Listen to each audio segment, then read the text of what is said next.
Muy buenas tardes, bienvenidos al módulo La relación social y su integración. Hoy nos tocará revisar cómo es la interacción entre el ambiente científico investigativo, la sociedad y la universidad.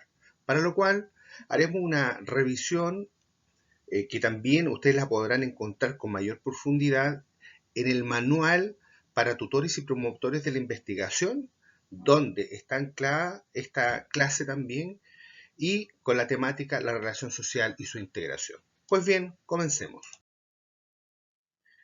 La relación del producto generado, producto científico, con la sociedad y la universidad. Eh, Primero que todo, centrémonos en los objetivos que se buscan con el desarrollo del rol de la producción científica.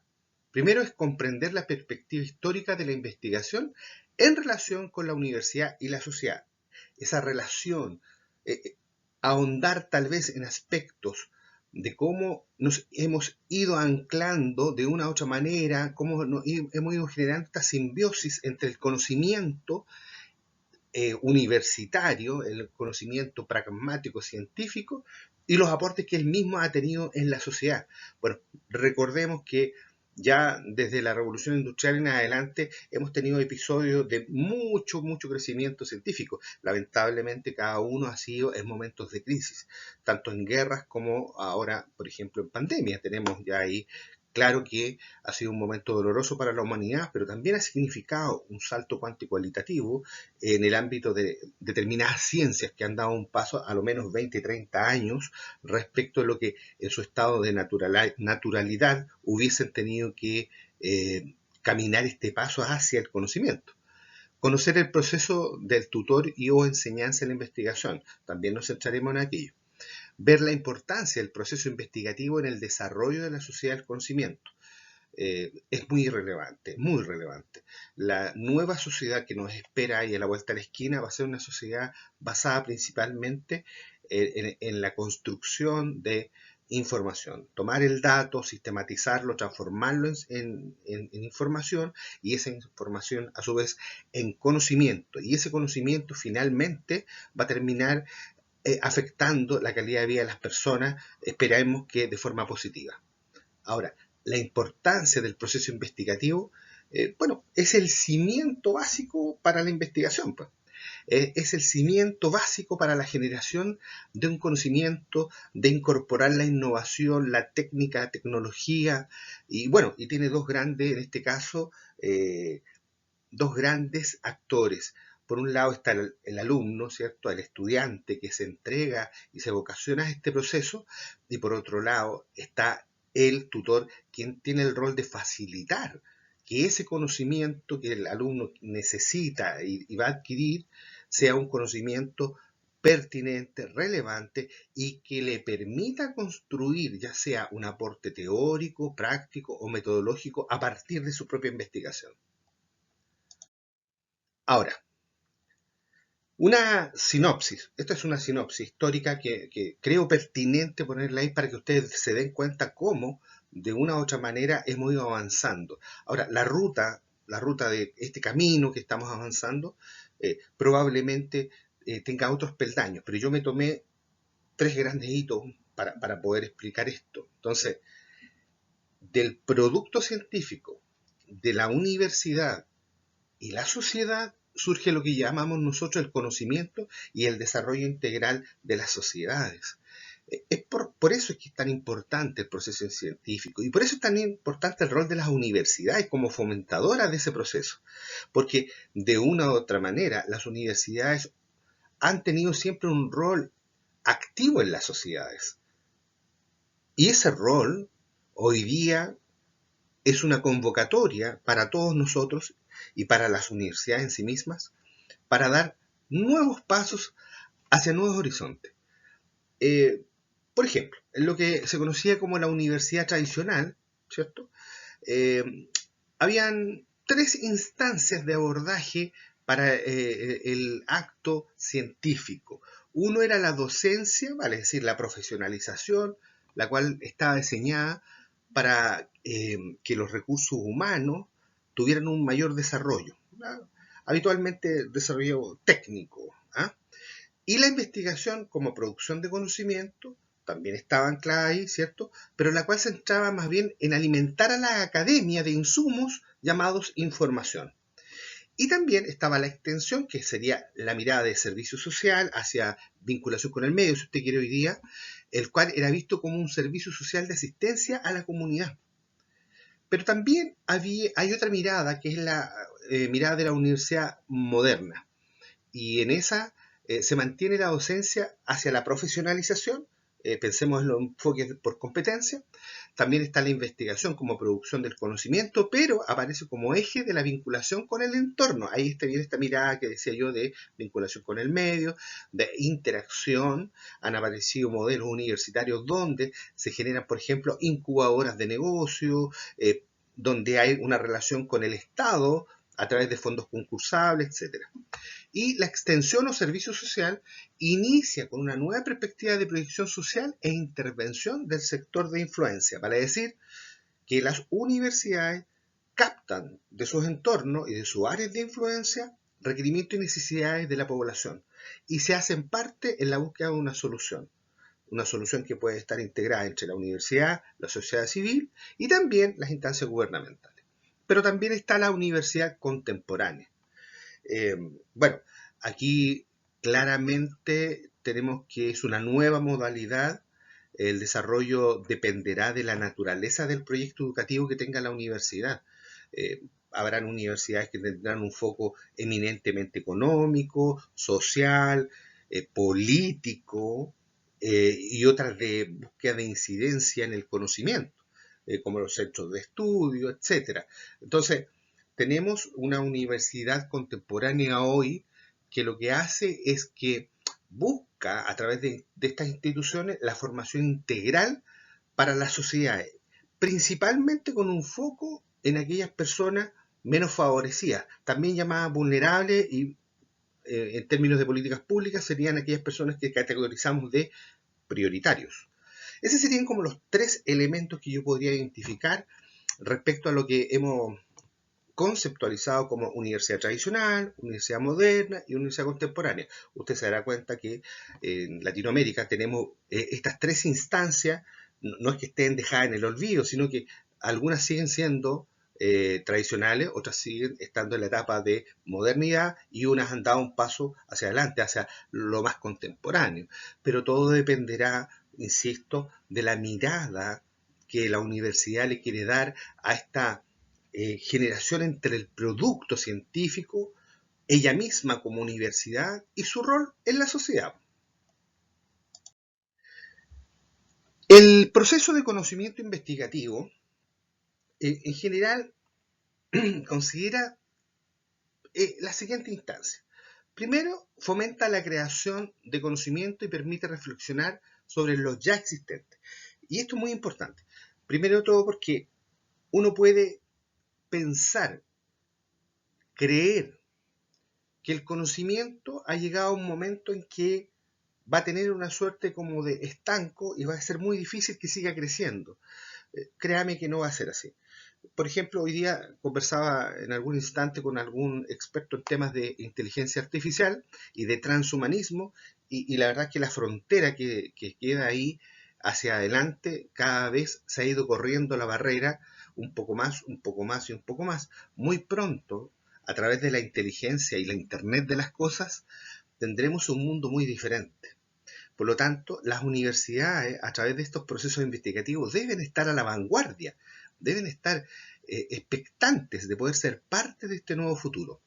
A su vez, estimula la actitud crítica y reflexiva de lo cotidiano con el fin de mejorarlo. Bueno, innovación, una palabra que suena mucho, pero que en el ambiente universitario, sobre todo, me atrevería a decir en pregrado, es un tanto débil en nuestras universidades en general. Tal vez en posgrado o tal vez en disciplinas que tienen que ver con la ciencia aplicada, las ingenierías, la medicina, por ejemplo, uno pudiese ver que hay ahí una cosa interesantísima respecto de eh, lo cotidiano como un elemento investigativo interesante a abordar. Bueno, y sin lugar a duda ahí el rol del tutor, ¿cierto? Y del docente, ya sea metodólogo, ya sea el disciplinar, en este proceso de enseñanza de la investigación, sin lugar es relevante, porque tiene que tener la capacidad de enseñar al alumno, al estudiante, a adquirir conocimiento nuevo, procesar ese conocimiento y transformarlo en una producción, ojalá en una producción de alto nivel y de alto impacto. ¿Ah? Ahora, ¿cuál es la labor del tutor, entendido como este rol que, digamos, hemos consensuado en este programa? Es más bien enseñar, eh, por supuesto que sí, el tema radica en cómo se debe enseñar, según Delgado y Cotrina, ¿cierto? Ahí tenemos un autor interesante del 2016 que yo se los aconsejo que ustedes den una vuelta porque genera una mirada distinta del cómo enseñar y los propósitos educativos que en el fondo debemos nosotros empujar. Es una reflexión muy interesante. Ahora, dice que la mejor manera de enseñar es mostrar cómo se hace o se gestiona una investigación. Estoy totalmente de acuerdo con el autor. Yo creo que es la mejor forma, la más adecuada y por lo tanto la más pertinente. Lo primero es identificar un tema o área de estudio y a partir de ahí involucrar metodologías que tiendan a, primero, el hacer, el repetir, el ver y el imitar. Esta dimensión resulta interesante a la hora de cuando nosotros pensamos en cómo podría ser que nuestros alumnos de pregrado desde el inicio tengan una mirada investigativa. Yo lo he dicho varias veces, creo sincera y honestamente que un semillero investigativo desde el inicio de la formación en pregrado de nuestros alumnos ayudaría mucho, mucho, mucho a la hora de llegar al momento de abordar un proceso investigativo, por ejemplo, para titulación.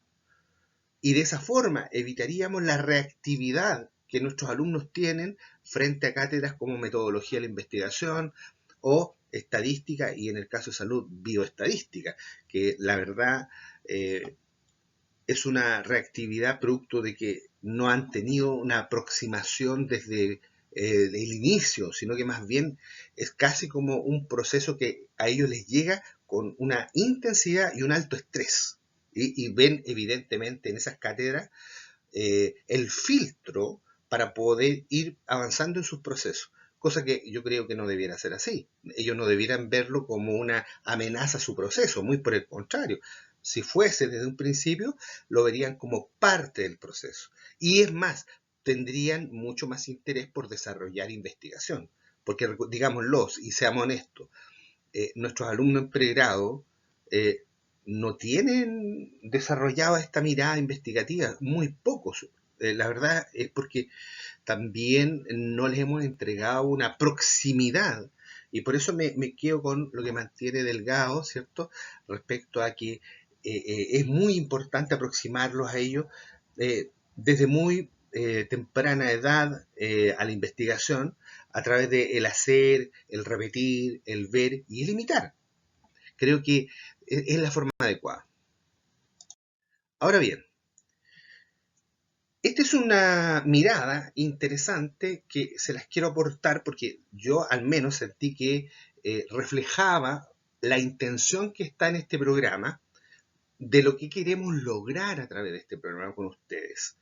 Entonces, ¿cuáles son los papeles que el tutor desarrolla cuando hace su tutoría con el estudiante? Primero que todo, un rol de motivador. ¿Mm? Y aquí, ¿qué debe incorporar este tutor? Metodologías con el Know That, ¿cierto? El Know That. Entonces, ¿para qué? Para transmitir teorías y conocimientos, darle el corpus teórico al alumno. También debe tener un rol de supervisor, incorporando ahí metodologías del know-how, vale decir, enseñanza del qué hacer y saberes prácticos. Si usted me pregunta dónde estaría instalado eso, tal vez en el diseño metodológico. Ahora también de evaluador, incorporando metodologías del Know Why. ¿Qué significa eso? Es el uso del pensamiento reflexivo y crítico que transmite significado y valor al quehacer científico. En este momento es cuando el alumno, el estudiante, usted le pide que haga el esfuerzo de análisis crítico, que entienda los procesos reflexivos de inducción, deducción, tesis, antitesis, bueno, todas estas tensiones que uno debe generar en el alumno para que de verdad el alumno busque una alternativa explicativa a un fenómeno en particular y no se transforme, ¿cierto? La tesis, el acto de tesis, se transforme simplemente en la repetición de explicaciones que ya estaban, tal vez un poquito más delineadas, tal vez más maqueteadas, pero al final del día muy similar a lo que se construyó. Entonces, ese paso es muy importante y para eso hay metodologías que permiten que el alumno tenga este acto reflexivo. Entonces, permítame nuevamente señalar entonces la necesidad de que nuestros estudiantes desde el inicio de pregrado tengan cercanía con esto, porque esto usted no lo entrega en un semestre. Es casi, mire, ni en un año lo entrega. Por lo tanto, acá usted necesita ir increciendo la dificultad para que cuando llegue el momento de que el alumno haga el ejercicio de razonar, de pensar, de llegar a sus propias conclusiones, sea un acto, me atrevería a decir, un acto propio, un acto natural, si usted quiere, y no un acto forzoso por parte del alumno. Ahora, sobre la recolección de datos, nosotros ya habíamos revisado algo y también mis colegas han aportado bastante acá. Yo solo me voy a quedar con los puntos centrales de esta lámina para decirle que cuando usted hace la recolección de datos, y esto lo voy a conectar con otro tema muy importante que tiene que ver con el plagio, es importante que usted cuando reúna los datos, los reúna pensando que tiene que generar, primero que todo, una reunión de corpus documentales. ¿Y eso dónde lo tiene usted? En el marco teórico. Cuando lo arranca el marco teórico y lo extrae acá, después usted toma la iniciativa del levantamiento de datos, hace el relevamiento de los datos, siempre pensando que detrás de esto también hay teorías. Cuando usted relaciona este cuerpo, le da consistencia y un eje articulatorio a la tesis.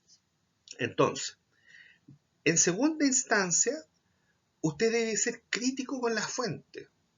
Para evitar usted caer en plagio, yo le sugiero que muchas veces, porque uno lo ve con mucha naturalidad, va a las fuentes web. Pero muchas veces esas fuentes web son fuentes de la fuente de la fuente. Entonces, la recomendación es siempre ir a tratar de ir a fuentes de primer orden o de segundo orden, fuentes primarias o secundarias.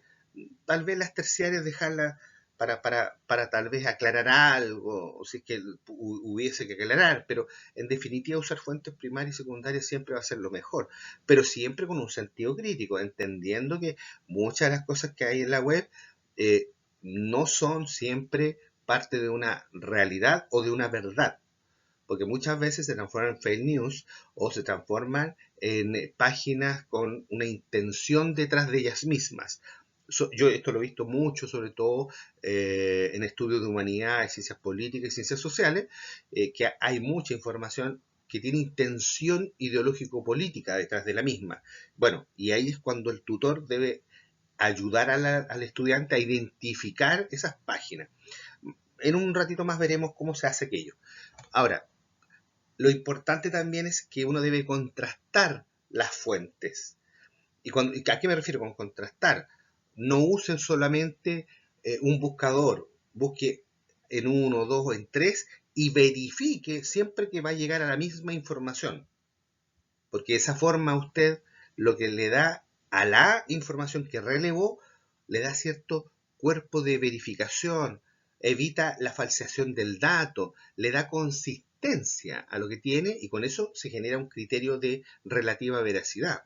Y cuando digo relativa veracidad, lo digo porque en la web aún todavía, y lo sigo insistiendo, eh, hay información, sí, correcto, pero no siempre es la información primaria. Muchas veces es un autor evaluando o interpretando a un autor original. Entonces hay que tener cuidado con aquello. El respeto por las fuentes, sin lugar a dudas, evitar el plagio, por favor, ante todo, y hacer la correcta citación de las fuentes. En general se está ocupando las normas APA, y ser lo suficientemente riguroso en la citación. Ya sabe usted que si tiene un párrafo y usted lo va a parafrasear, hay una forma en particular. Si tiene más de 40 palabras, también tiene una forma particular, y etcétera, etcétera. Por lo tanto, hay bastante buenas guías que permiten que usted, al implementar las normas APA, no se equivoque. Así que esas guías están a disposición. Bueno, si en algún instante necesitan ustedes una guía digamos sea más aplicativa, ustedes nos dicen y nosotros podemos entregarle alguna de las que nosotros manejamos. Ahora, sobre los instrumentos de recolección en general, estoy hablando acá desde lo general, la encuesta, la entrevista, la observación y la documentación. Todas son herramientas muy importantes a la hora de levantar la información. Ahora, con el tema de la procesación digamos, el trabajo que está detrás de la generación de esta información que usted releva a la hora de procesarla, es súper importante que el instrumento y la herramienta, el estadígrafo que usted utilice, tenga cierta pertinencia. Me ha tocado revisar tesis en las que de repente uno se pregunta, ¿a pito de qué salió un chi cuadrado? La T de student y otros estadígrafos. Y el alumno lo único que dice es que como venía en el software, yo lo aproveché. Pero no tiene la intención ese estadígrafo de generar una reflexión o generar una idea investigativa. Entonces, como no está esa situación, se genera entonces que no tiene ningún peso ni tampoco tiene ninguna validez ese estadígrafo en la investigación. Ahí es cuando mucho, la verdad, no suma, al contrario, resta. Ahora, sobre los instrumentos de recolección de información, bueno, usted puede ver acá, yo ya le nombré a usted algunos, hay buscadores académicos, estos operadores de tipo booleanos, entonces ahí uno se puede dar cuenta que existe eh, todo un cuerpo de buscadores académicos. Está el Dialnet, el S-Cielo, el ERIC, el Academia, el Science Research, el TESEO, el que tiene Microsoft, por ejemplo, que es muy bueno, que es el Microsoft Academic Research, y ahí, bueno, usted puede ir buscando. Ahora, la lámina que usted está viendo acá es una orientación para que usted busque, ya sea por palabras o por mix de palabras o por palabras claves. Usted deberá identificarla y buscar el mejor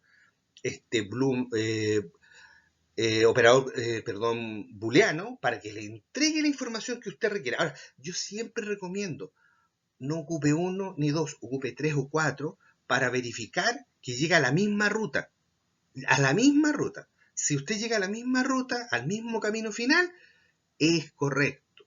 Entonces, consejo, cuando usted le transmita al estudiante este tipo de metodología a través de instrumentos de recolección de datos, pídale por favor que lo haga en uno, en dos o en tres, con la finalidad de tener absoluta certeza de que está haciendo lo correcto.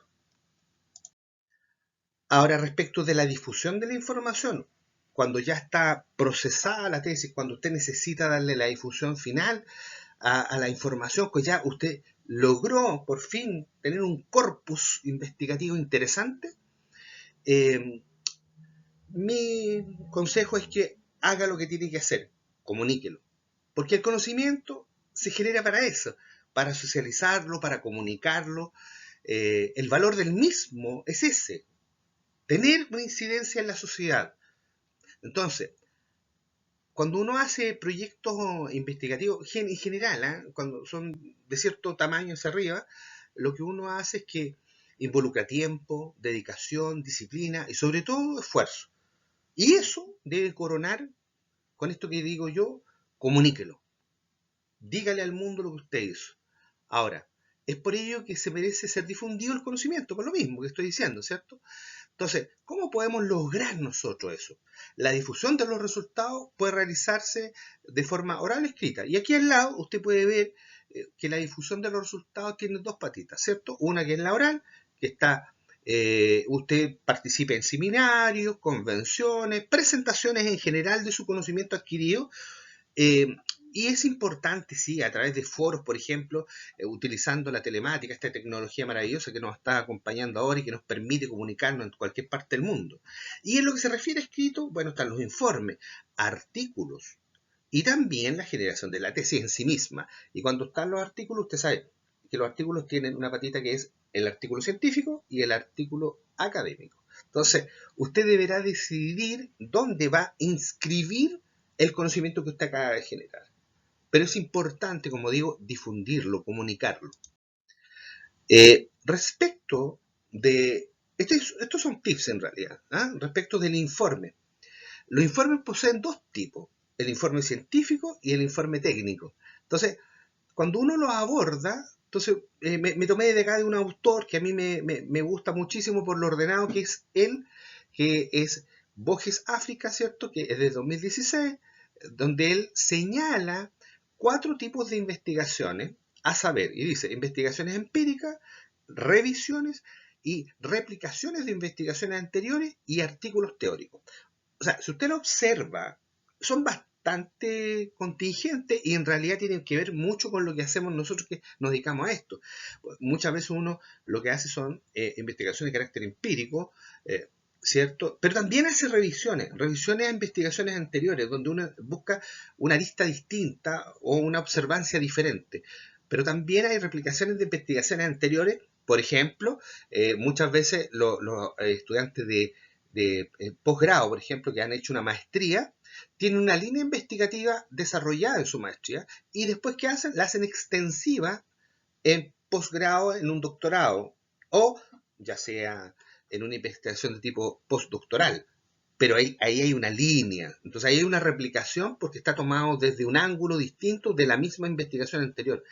Y, bueno, sin lugar a dudas, los artículos teóricos, donde se recopila información de resultados de investigaciones en un tema concreto.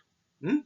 Ahora, un informe científico debería reunir las siguientes características según Pérez Llantada del 2001. Eh, Debe tener una forma, que una precisión en los procedimientos y los resultados, de tal manera que permita replicar los hallazgos, ¿cierto? ¿Y qué se recomienda para ello?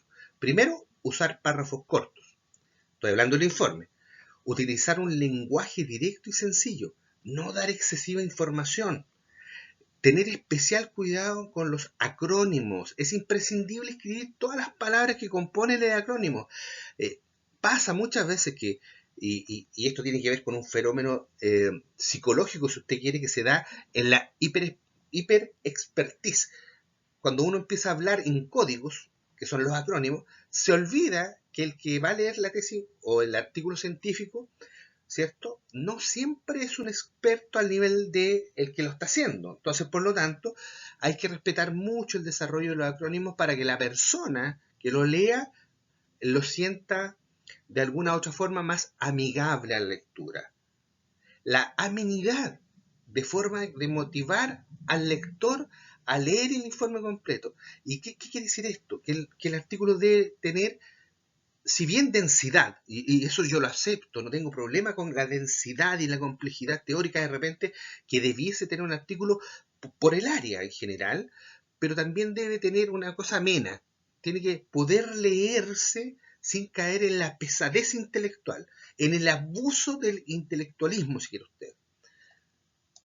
Ahora, la estructura del informe en general: título, autor y filiación, resumen, introducción, dentro del método, el diseño, los participantes, los instrumentos, los procedimientos, los análisis de datos, los resultados, la discusión teórica, ¿cierto? Que uno va a tensar ahí, las conclusiones a las que uno llega, las referencias bibliográficas y los anexos si los hubiere. Esto es una propuesta por lo demás.